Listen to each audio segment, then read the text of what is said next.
muchas gracias a los compañeros del comité y a los compañeros y compañeras del frente también. Desde el Centro PRO, pues no podemos sino hacer eco de todas sus exigencias y de la lucha que han sostenido durante ya una década después de esa brutal represión. Desde el Centro de Derechos Humanos Miguel Agustín Pro Juárez acompañamos, como bien hacia el recuento del compañero Jorge, a 11 mujeres denunciantes de tortura sexual en el marco de estos operativos, particularmente en los traslados de Texcoco a Santiaguito. En el marco de estos traslados es que las compañeras son torturadas sexualmente y ellas emprenden una lucha desde 2006 que en 2008 les lleva a presentar una petición ante la Comisión Interamericana de Derechos Humanos y que al día de hoy estamos ya en espera, ojalá este año, de que la Comisión emita su informe de fondo determinando la responsabilidad del Estado en la comisión de actos de tortura, detenciones arbitrarias y uso arbitrario de la fuerza, que es lo que nos tiene acá también.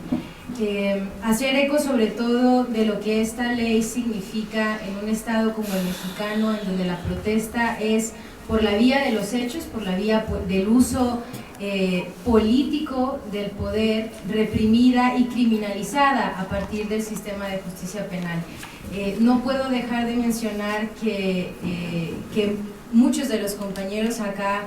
siguen siendo violentados por las instituciones del Estado que los torturó, que los detuvo, que los encarceló y que ahora hace una simulación de justicia. Y que a quienes detuvo y mantuvo en prisión, los mantuvo en prisión a partir de haber ejercido su derecho legítimo a protestar, a manifestarse exigiendo el respeto de un derecho, y al día de hoy tenemos casos muy similares, es decir, pasan décadas y en este país lo que se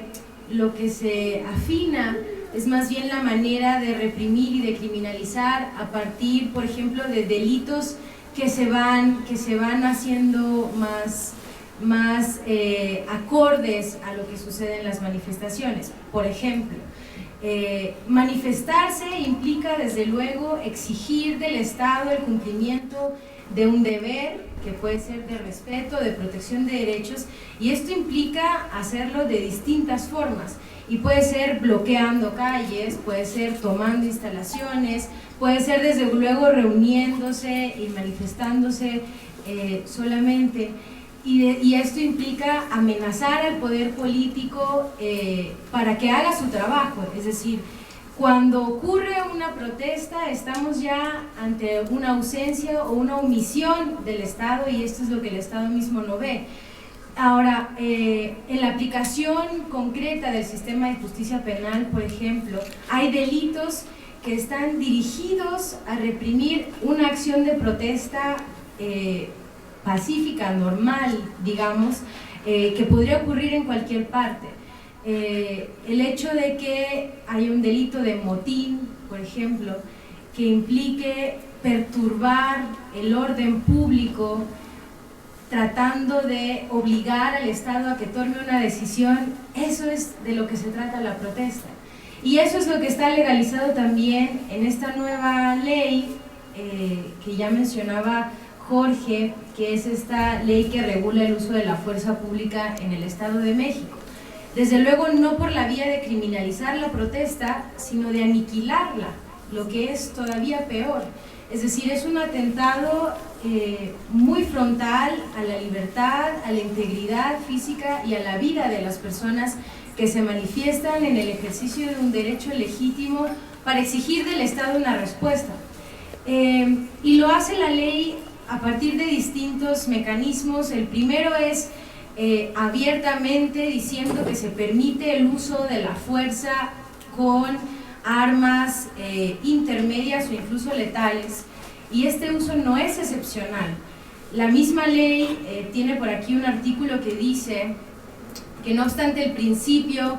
de uso de la fuerza es que debe ser usada excepcionalmente, es decir, como la última alternativa que tienen las corporaciones para hacer frente a una manifestación después de la disuasión, la negociación y muchas otras formas.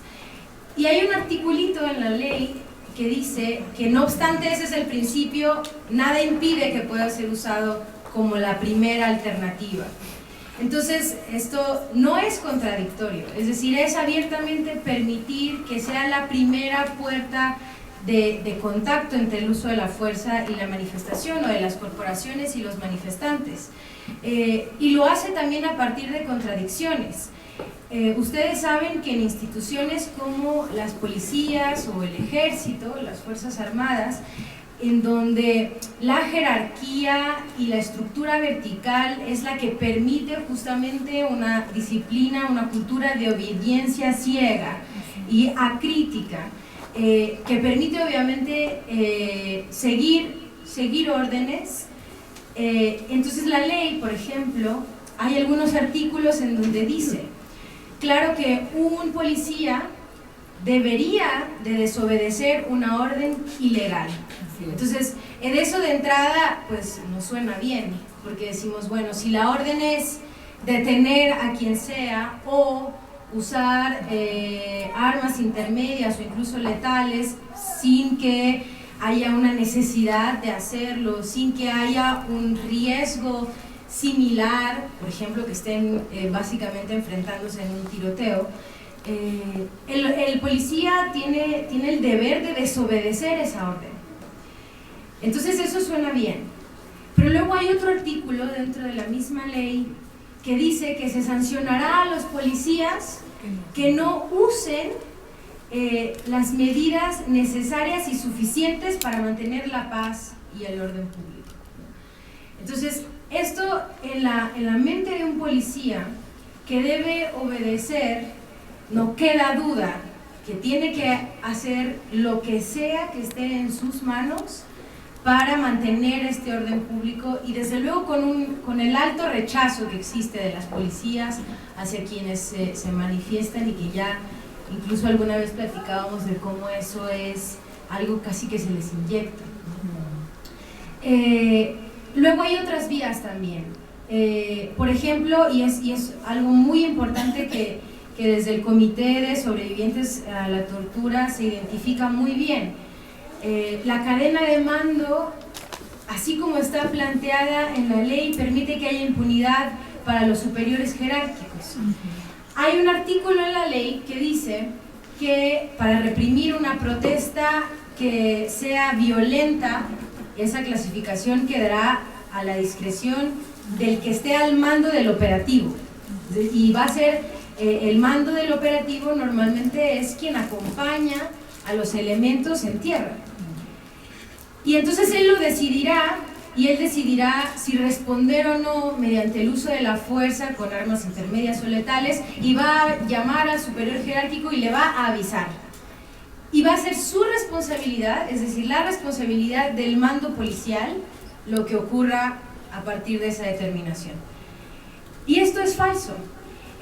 porque el policía que llama al superior va a pedir su autorización, no le va a avisar, porque eso no ocurre en ninguna corporación policial o castrense. Los inferiores no toman decisiones que no serán después ratificadas o consentidas por los superiores jerárquicos.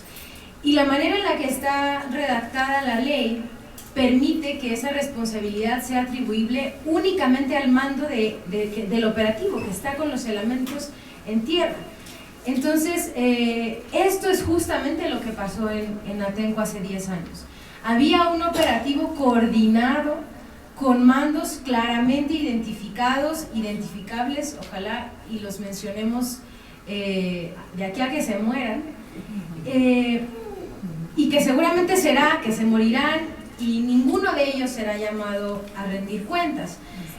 Y esto es lo que se ha legalizado en la ley que recientemente se aprobó. El hecho de que la responsabilidad por cadena de mando, que es la que permite un control del autoritarismo, es decir, de lo que viene del poder político y que permea en las policías. Por supuesto que hay policías que por ejemplo, en el caso Atenco, detuvieron arbitrariamente, torturaron, lesionaron. Pero esto es parte de un sistema, es parte de un sistema que tiene como objetivo inhibir la protesta, que tiene como objetivo evitar que se sigan repitiendo, pues que se sigan reproduciendo formas organizativas que representen una amenaza para los proyectos del Estado. Es decir, no es solo el policía que en ese momento se le ocurre torturar o lesionar a una persona. Él es parte de una política institucional de represión y para inhibir esta forma organizativa. Finalmente, nada más mencionar que la misma ley contiene mecanismos mínimos que sí podrían utilizarse. Es decir, por supuesto que es una ley altamente rechazable y criticable, pero de pronto también hay que mirar dónde hay alguna oportunidad de utilizarla para develar lo que ocurre al interior del Estado. Por ejemplo, hay algunos artículos de la ley que claramente hacen explícito la forma en la que se coordinan las fuerzas estatales y federales, por ejemplo, en el marco de un operativo para controlar una manifestación violenta, ya calificada así, y es muy claro, es decir, está por escrito, y aquí por escrito dice cómo se coordinarán y que habrá un mando, y nos permite saber lo que ya sabíamos desde siempre, es decir, que hay quienes mandan y hay quienes obedecen, y esto está ya por escrito, ¿no? Entonces esta coordinación, incluso habla de una coordinación entre la Federación y los estados, que es justamente lo que ocurrió en Atenco, y que permitiría pues tratar de buscar que se investigue por cadena de mando. Entonces es una ley totalmente contraria a la Constitución, a tratados internacionales, a los principios de Naciones Unidas sobre el uso de la fuerza, y es una ley para reprimir la protesta, de eso sí que no quepa duda. Compartirles que recientemente, si no mal recuerdo hace una semana o un par de semanas, la Comisión Nacional de Derechos Humanos presentó una acción de inconstitucionalidad en contra de esta ley que tendrá que decidir la Suprema Corte de Justicia de la Nación. Y entonces será ahora que tengamos que poner los ojos en lo que diga la Suprema Corte, quien tendrá definitivamente que determinar que esta ley no cumple con los parámetros mínimos de respeto a los derechos humanos en el marco del uso de la fuerza del Estado. Ahí la dejo por ahora.